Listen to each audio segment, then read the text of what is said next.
اگر اچھا وقت ہو تو یہ آپ کے گلے پڑ جاتے ہیں، اگر برا وقت ہو تو آپ کو پاؤں پڑنے کے لیے بھی تیار ہوتے ہیں۔ اور اس کے بعد ایک اور بات جو انہوں نے مانی، جو ہم آپ کے سامنے نشاندہی بھی کر رہے ہیں، کہ دیکھیے مسلم لیگ نون جو ہے وہ اس وقت انتخابی مہم نہیں چلا رہی، ایون نواز شریف کے جو جلسے ہیں وہ بھی اب تک شیڈیول نہیں ہوئے۔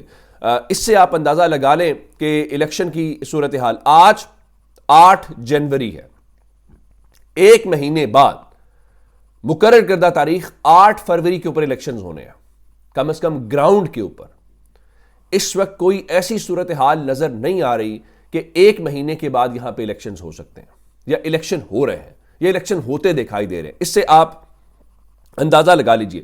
اور مسلم لیگ نون نے مان لیا ہے کہ انتخابی مہم چلانے میں وہ سب سے پیچھے ہے، اور ایون یہ بھی مانتے ہیں کہ پیپلز پارٹی ہم سے آگے ہے۔ وہ پیچھے ہے کہ نہیں ہے، یا ان کو کسی اور طریقے سے مینج کیا گیا، یا ان کو بتایا گیا کہ بھائی آپ کو پیسے لگانے کی کیا ضرورت ہے، آپ کون سا الیکشن میں جانا ہے، کون سا الیکشن ہم کروا رہے ہیں۔ آج ایک بڑی دلچسپ صورتحال پیدا ہو گئی ہے۔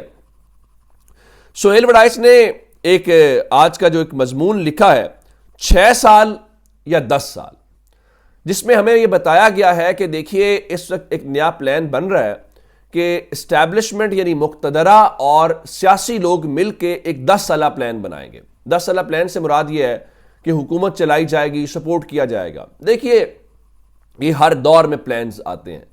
کیا عمران خان کے دور میں ہم نہیں سنتے تھے کہ 10 سالہ پلان ہے؟ اگر یہ پلانز کے اوپر اتنے استحکام کے اندر پاکستان میں چیزیں چل پاتی ہوتی تو آج ہم اس نہج کے اوپر نہ پہنچ پاتے۔ میں آپ کو بتا دیتا ہوں وہ پلان کیا ہے۔ اس میں لکھتے ہیں کہ ممکنہ طور پہ اس وقت جو 2 ماڈلز ہیں وہ یہ ہے کہ یہ 10 سال کا ہے، جس میں مقتدرہ اور سیاسی جماعتیں 10 سال مل کر چلیں گے کہ معاشی پالیسیوں پر طویل مدت کے لیے عمل پیرا ہو جائے، تب جا کر ملک میں خوشحالی کے امکانات پیدا ہوں گے۔ اچھا، پہلا ماڈل یہ ہے کہ جس میں یہ 10 سال کا چلے گا۔ دوسرا ماڈل مقتدرہ یعنی اسٹیبلشمنٹ کا ہے۔ SIFC نامی جو اعلیٰ اختیاراتی ادارہ بنایا گیا ہے، اس کی سربراہی اگرچہ وزیر اعظم کرتے ہیں، مگر اس میں مقتدرہ کی بھی بھرپور نمائندگی اور سرپرستی ہے۔ اچھا، یہ والا جو پلان ہے اس کے متعلق بتایا گیا ہے کہ یہ 6 سالہ جو ہے وہ پلان ہے، جس میں ظاہر ہے کہ وہ اسٹیبلشمنٹ معاملات سنبھالے گی اور سیاسی حکومت اس کی پشت پناہی کرے گی، جو ملک زرعی اور معاشی انقلاب کی راہ پر گامزن ہوگا، اور اس طرح سے ہم آگے بڑھیں گے۔ دیکھیے صورتحال یہ ہے کہ ہم نے باجوہ ڈاکٹرائن بھی سنی، اس سے کیا نکلا؟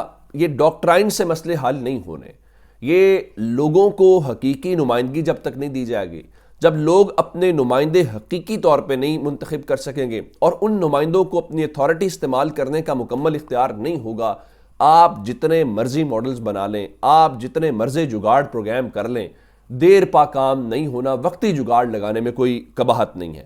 اچھا، اس کے بعد جو ایک اور بڑی خاص بات ہے وہ یہ ہے کہ سہیل وڑائچ نے یہ لکھا کہ موجودہ عسکری قیادت کو یہ احساس ہے کہ نواز شریف کے سابقہ دور میں معیشت ترقی کی راہ پر گامزن تھی، اسے ختم کر کے زیادتی کی گئی۔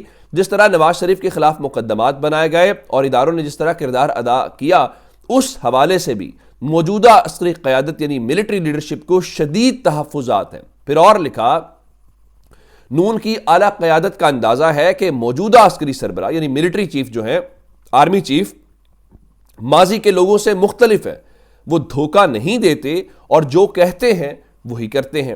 اچھا، اب یہ مضمون ایک طرف والا ہے، دوسری جانب ایک اور بھی مضمون آیا ہے جس میں آج انصار عباسی نے ہمیں بتایا ہے کہ نہ تو عمران خان بدلے ہیں اور نہ ہی عمران خان کا بیانیہ بدلا ہے، اور وہ مضمون اکانومسٹ کا ہے جو کسی کو سانس نہیں لینے دے رہا، اور ان میں لکھا کہ عمران خان کے دی اکانومسٹ میں آرٹیکل نے تحریک انصاف کے ان رہنماؤں کے لیے مشکلات پیدا کر دی ہیں جو پارٹی کے فوج مخالف بیانیے کو پیچھے چھوڑ کر آگے نکلنے کا راستہ پیدا کرنا چاہ رہے ہیں۔ اچھا، اس کے بعد لکھا، کہا گیا کہ عمران خان ماضی قریب کے اپنے متنازع فوج مخالف بیانیے کو نہیں دہرائیں گے، لیکن خان صاحب کے بیرون ملک شائع ہونے والے مضمون نے تو ثابت کر دیا کہ نہ عمران خان بدلے ہیں اور نہ ان کے الزامات اور نہ ہی ان کا بیانیہ۔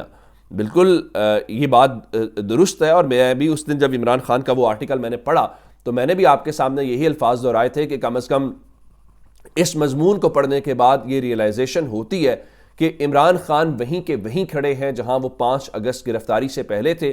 جو یہاں پہ لوگوں کا خیال ہے کہ وہ شاید ڈیل چاہ رہے ہیں، شاید اس طرح، کم از کم وہ اس کے اندر ہمیں نظر نہیں آ رہا. اچھا، اب ایک جانب یہ صورتحال ہے کہ جو ہمیں یہ تاثر مل رہا ہے کہ عمران خان کا مکو ٹھپنے والا اور 10 سال اور 6 سالہ پلان، دوسری جانب پی ڈی ایم جو ہے اس کو سمجھ نہیں آ رہی اس نے کرنا کیا ہے. اس نے چھتری تلے رہنا ہے یا اس نے عمران خان کے حوالے سے یہ تاثر قائم کرنا ہے کہ عمران خان لاڈلے ہیں. اب ان کا یہ بن نہیں رہا. مثال کے طور کے اوپر فضل الرحمان کہتے ہیں یہ کہنا مشکل ہے کہ لاڈلے کو سپورٹ کہاں سے مل رہی ہے. مصیبت یہ ہے کہ پانی کھیتی تک نہیں لے جایا جا رہا بلکہ کھیتی کو اٹھا کر پانی تک لایا جا رہا ہے اور لاڈلے کا لاڈ عدلیہ اٹھا رہی ہے. یعنی ان کا مطلب یہ ہے کہ یہ جو آپ فیصلے کر رہے ہیں، اگر کوئی آپ انصاف کرنا چاہتے ہیں یا لوگوں کو، تو وہ بند کر دیں. آپ بس نہ عمران خان کے کیسز سنیں، عمران خان کو سائفر میں سزا دیں، عمران خان کو توشہ خانہ میں سزا دیں، عمران خان کو القادر ٹرسٹ میں سزا دیں، عمران خان کو ہر قسم کے واقعات کے اندر سزا دیں تاکہ ہمارے لیے کام جو ہے وہ آسان ہو جائے. لیکن ظاہر ہے کہ وہ ہو نہیں پا رہا. دوسرا ایک بڑی افسوسناک خبر ہے، چونکہ میں نے کہا کہ الیکشنز سر کے اوپر ہیں اور بار بار یہ کہا جا رہا ہے کہ سیکیورٹی کا مسئلہ ہے، بار بار کہا جا رہا ہے کہ موسم کا مسئلہ ہے.